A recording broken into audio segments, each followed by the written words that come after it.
Work और energy के बाद जो नेक्स्ट चीज है वो आ जाती है हमारे पास पावर। पावर को हम लोग डिफाइन इस तरह से करते हैं कि rate of doing work is called as power. ठीक है, और इसको हम जो इक्वेशन में लिखते हैं वो हम लिखते हैं कि power is equal to work per unit time, या इसको मैं लिख सकता हूं W बाय टी। ठीक है, ये है पावर की पहली डेफिनेशन।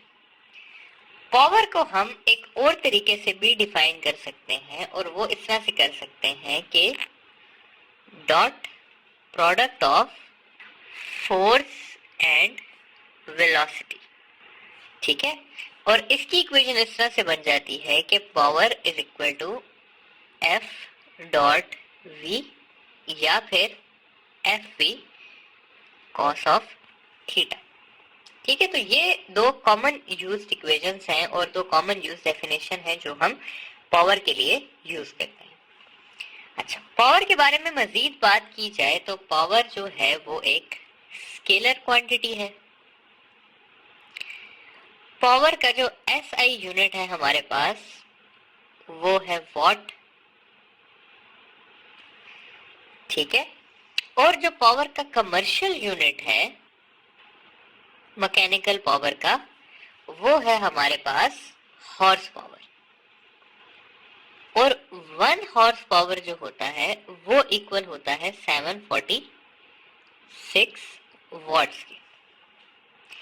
अब एक और चीज ये है कि अगर हम वॉट को देखें कि एक वॉट जो है वो किसके इक्वल होता है, तो इस इक्वेशन के हिसाब से एक वॉट जाउल पर सेकंड के इक्वल होता है, और इस इक्वेशन के हिसाब से 1 वॉट न्यूटन मीटर पर सेकंड के इक्वल होता है। तो अगर इन दोनों में से कोई भी चीज आए तो आपको पता होनी चाहिए। ठीक है, ये जनरल बात हो गई हमारी पावर के बारे में कि पावर किस तरह से होता है, किस किस चीज के इक्वल होता है। नेक्स्ट आते हैं, पावर ही को डिस्कस करते हैं थोड़ा सा, पावर के क्वेश्चंस की तरफ आते हैं। जिस तरह हमने किया था ना कि how to solve energy problems, तो यहाँ पर हम इसको नाम यही दे देते हैं कि how to solve power problems. ठीक है, तो इसका जो बेसिक्स है वो वही है जो हमने पहले पढ़े थे। ठीक है, कि पावर जो है वो किसके इक्वल है, वर्क बाय टाइम के इक्वल है। वर्क क्योंकि गेन इन एनर्जी होता है तो यहाँ पे मैं लिख सकता हूँ काइनेटिक एनर्जी पर यूनिट टाइम, या मैं काइनेटिक एनर्जी की इक्वेशन लिख सकता हूँ half mv² divided by time, या मैं लिख सकता हूँ potential energy divided by time, या mgh पर यूनिट टाइम, या हाफ kx² पर यूनिट टाइम, और फाइनली मैं इसको लिख सकता हूँ fv cos थीटा v। ठीक है, तो ये सारी इक्वेशंस हैं जिसके थ्रू हमसे पावर के बारे में पूछा जा सकता है। फॉर एग्जाम्पल एक सवाल कर लेता हूं कि एक वाटर पंप है हमारे पास।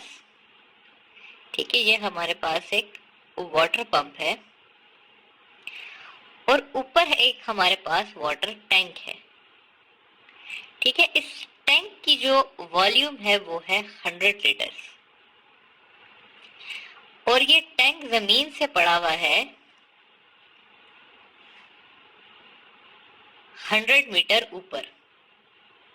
ठीक है, और इस टैंक को फिल करने में, मतलब ये जब टैंकी से ये आपका वाटर पंप स्टार्ट होता है तो ये फिल करने में हमारे लगते हैं 1000 बल्कि 100 सेकेंड्स, या इसको चले 1000 सेकेंड्स कर लेते हैं। तो इसको फिल करने में हमारे 1000 सेकेंड्स लगते हैं। सवाल आपसे ये है कि आपने पावर ऑफ पंप फाइंड करनी है। ठीक है, अब वही जिस तरह हम देखते आए हैं सारा के किस तरह से हम करते हैं, तो हमसे क्या फाइंड करना है, पावर। तो पहली चीज दी हुई है हमें पावर, दूसरी चीज दी हुई है हमें हाइट, तीसरी चीज दी हुई है हमें वॉल्यूम, और चौथी चीज दी हुई है हमें टाइम। ठीक है, तो वॉल्यूम दी हुई है, टाइम दिया हुआ है, हाइट दी हुई है और पावर दी हुई है। अब हाइट इसमें एक इक्वेशन में है और वो है ये वाली इक्वेशन और हमें ये वाली दो यूज करनी है, एक पावर और एक ये वाली।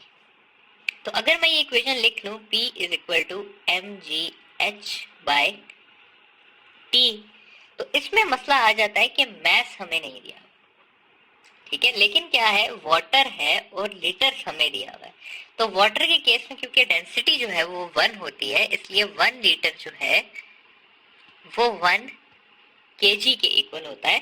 तो 100 लीटर अगर हमें दिया हुआ है तो कितना होगा, 100 kg ही होगा, ठीक है। तो यहां से अगर मैं आगे चीज को लेके चलूं तो मैं लिख सकता हूं मैस की जगह 100 kg, जी की जगह ये, फिर नीचे 100 और टाइम हमें दिया हुआ है 1000 सेकेंड्स। तो पावर आ जाएगी हमारे पास 100 वॉट्स, ठीक है। तो इस पंप की पावर कितनी थी, 100 वॉट्स थी। तो आई होप कि ये चीज आपको समझ आ गई होगी कि पावर के क्वेश्चंस को किस तरह से डील करना है। बाकी जो पिछली एग्जांपल्स थी वो सारी भी आप इस पे अप्लाई कर सकते हैं, ठीक है। अगर सिर्फ आपको टाइम दिया हो तो आप इनको इजीली कर सकते हैं। फाइनली आ जाते हैं ग्राफिकल एक्सपेक्ट पे। तो ग्राफिकल एनालिसिस देख लेते हैं थोड़ा सा। ग्राफ्स में स्टूडेंट्स आपके पास आ सकता है, एक आपके पास आ सकता है WT ग्राफ, ठीक है, और एक आ सकता है आपके पास FV ग्राफ मैकेनिकल में। मैकेनिकल पावर के लिए आपके पास दो किस्म के ग्राफ्स आ सकते हैं, WT ग्राफ और FV ग्राफ। अगर WT ग्राफ की बात की हुई हो, ठीक है, तो इसकी जो स्लोप है वो पावर को शो करेगी, क्योंकि स्लोप होती है हमारे पास y/x which is equal to power, ठीक है। लेकिन अगर FV ग्राफ आया हुआ हो आपके पास तो उसका एरिया अंडर ग्राफ जो है वो आपको शो करेगा पावर, क्योंकि एरिया अंडर ग्राफ होता है x into Y which is equal to power, ठीक है। तो आप लोगों ने ये ध्यान रखना है कि आपको किस ग्राफ की बात की है, WT ग्राफ की बात की हुई है या FV ग्राफ की बात की हुई है, ठीक है। एक और चीज यहाँ पे मैं आपको रिमाइंड कराना चाहता हूं कि हमने इलेक्ट्रिकल करंट वाले चैप्टर में पढ़ा था कि पावर जो है, इलेक्ट्रिकल पावर इक्वल होती है area under graph of potential and current graph,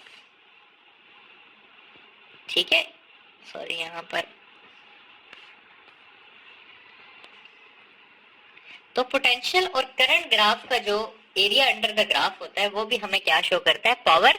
लेकिन कौन सी पावर, इलेक्ट्रिकल पावर, ठीक है। तो मैकेनिकल पावर की अगर बात की हो तो वर्क टाइम ग्राफ और FV ग्राफ से हमें पता चलता है, और अगर इलेक्ट्रिकल पावर की बात की हो तो वो हमें VI ग्राफ से पता चलता है, ठीक है। तो आई होप कि ये पावर की सारी चीजें आप लोगों को समझ आ गई होंगी।